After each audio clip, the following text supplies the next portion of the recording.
Wire definitely makes sense there.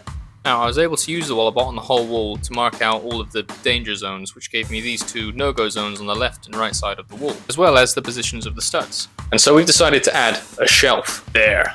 So we've decided to be highly original people and use a scaffolding board, just like this one.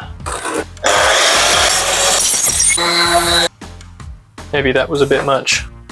It is now time to put it on the wall, and this is the point where I have a bit of a history of cocking up. I have been known to drill 10 holes before I find a stud, and I've also been known to blow the electrics in my friend's house by drilling through a wire.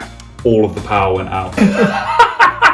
And this wall in particular is fairly high risk. As you can see, there's a light switch there with wires that I know run up to the ceiling. Behind the sofa down there, there's another, and the other side of this wall is a bathroom. Effectively what I'm saying is this wall is my nightmare. Now thankfully, the good people at Walabot have seen my lack of ability in my videos, and they've sent me the Walabot DIY 2M to help me mount this shelf. Start scan. Wire definitely makes sense there.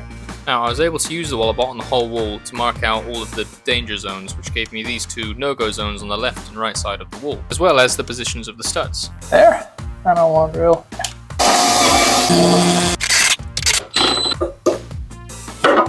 Looks pretty good to me.